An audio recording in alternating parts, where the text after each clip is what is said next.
my sort of interpretation of what some of the major themes of this course are, and it's not so much to provide a sort of comprehensive summary of everything that we've talked about in the class. Instead, it's mainly just the goal is to help provide you some direction with your preparation for the final exam if you choose to take final exam option number 1, which, if you don't know what I mean by that, please make sure that you go and look at the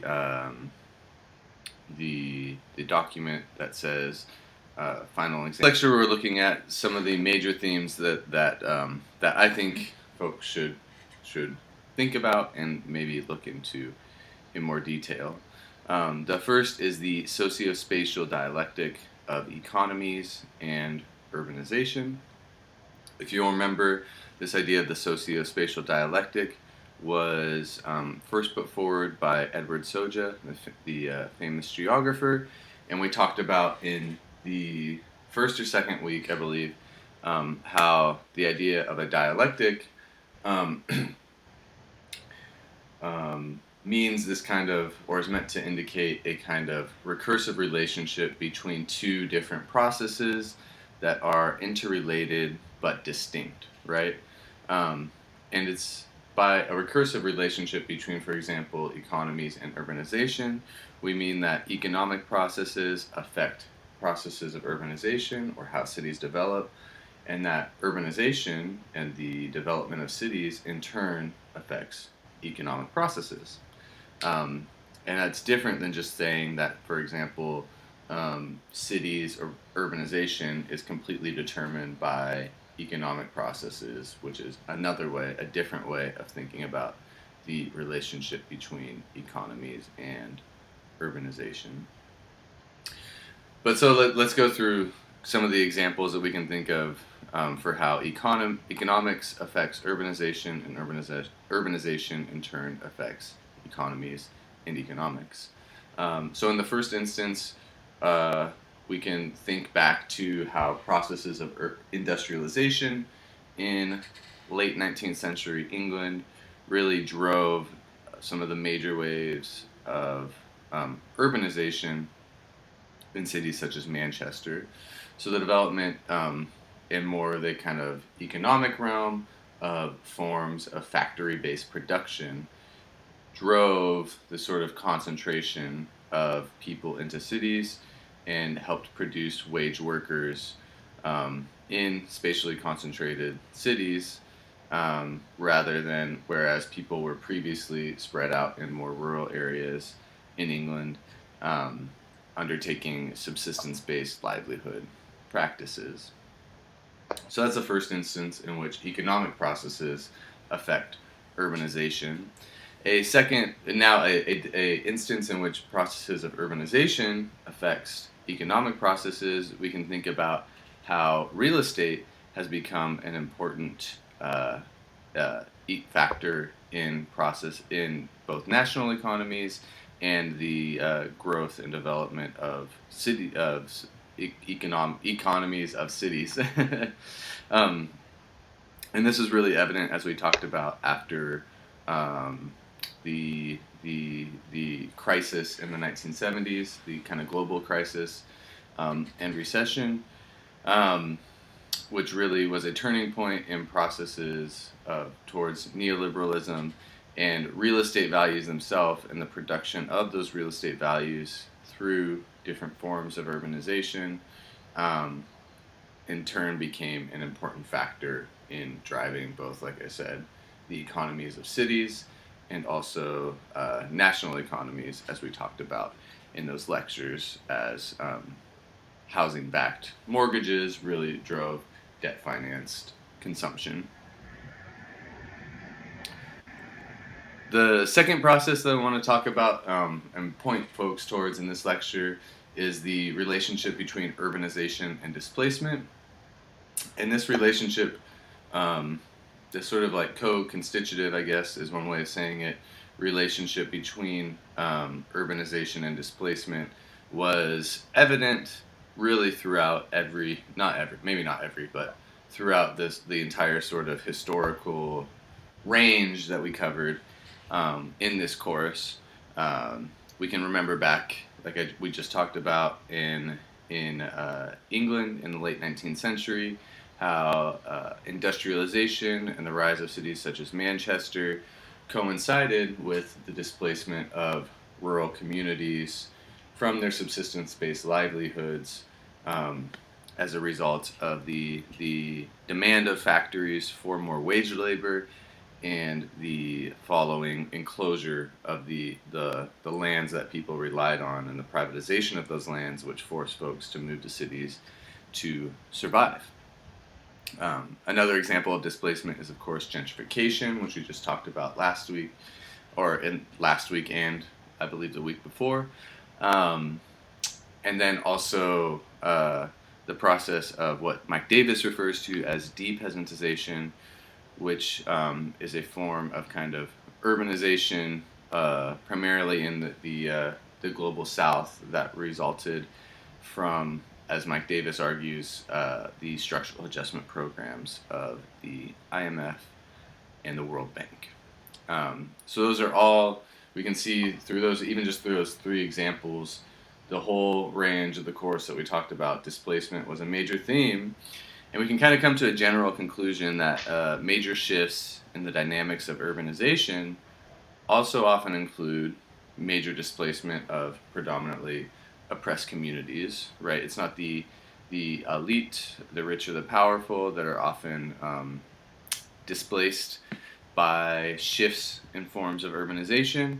Instead, it is predominantly oppressed communities, racialized communities, indigenous communities that are feeling the brunt of this displacement as forms of urbanization change, or there's major changes in the dynamics of urbanization, such as those three examples that I just talked about. The last sort of theme that I wanted to focus on is the socio-spatial dialectic of social difference in urbanization. So we already defined socio-spatial dialectic, or redefined it, I guess, from when we had defined it in the beginning of the semester. Social difference is another concept that was introduced explicitly in the beginning of the semester and then was referred to throughout the semester often, such as with, especially when talking about the relationship between racism and urbanization. But we didn't always necessarily use the word social difference.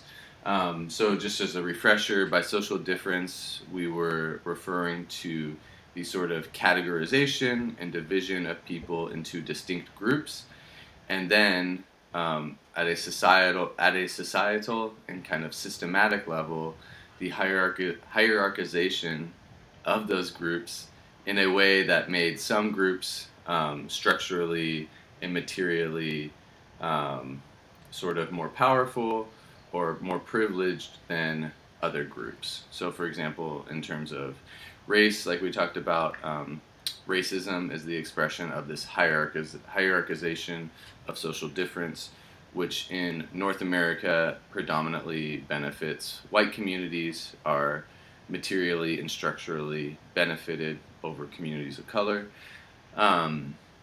But then also, it's not just race. Thinking about gender is another way. Patriarchal relations are another kind of hierarchization of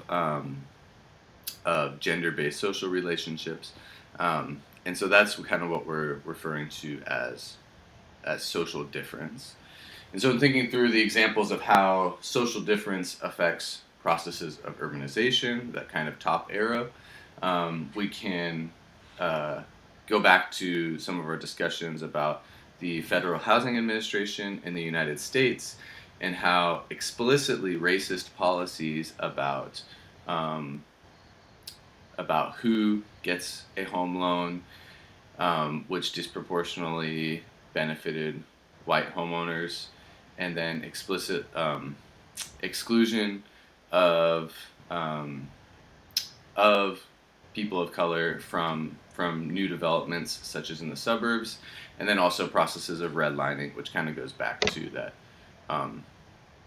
the decision-making process of who gets a home loan. So all of those kind of factors and the sort of racist organization and hierarchical organization of the social differences around race produced and reproduced cities in America, especially along lines of racial segregation, and cities and urbanization of America was produced along those lines. And so that's how sort of racist policies affect processes of urbanization, or social difference affects urbanization. Urbanization, in turn, affects social difference. We can think of the example of thinking through the relationship between race and urbanization. We can think of how the racial segregation of cities laid the groundwork for what we talked about as the political mobilization of communities of color, and especially African American communities during the Civil Rights Movement, around housing policies. And so the material conditions of cities and of the processes of urbanization, which had systematically segregated communities of color, and black communities in particular, into disinvested areas of the city, laid the groundwork for the politicization of those communities through mainstream civil rights movements, such as the ones we often hear about with Martin Luther King, and then also some smaller grassroots movements, as we watched that video on the Chicago Contract Buyers League. And so, in that instance, the actual existing form of urbanization laid the material groundwork for challenging existing hierarchies of social difference, and for the production of these categories of social difference in the sort of status quo ways.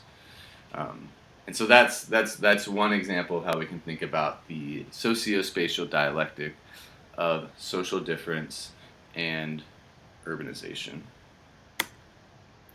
So that concludes the sort of three themes that I really wanted to focus on in this overview of the class. Those were some of the major themes that I saw. Of course, there may be other themes that you all have seen that I didn't see, and so those are also just as important as well, and you can try to bring those into your essay answers in the final exam if you find a way to.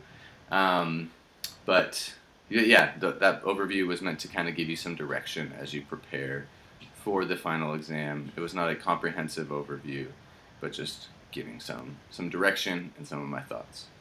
So hopefully that was helpful. Again, please make sure that you check out all of the documents that I've put in Module 13. There's been some pretty big changes or options that have been added, is the better way of saying it, for taking the final exam.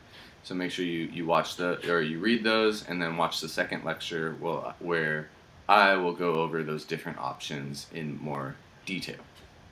Thank you, and have a great day.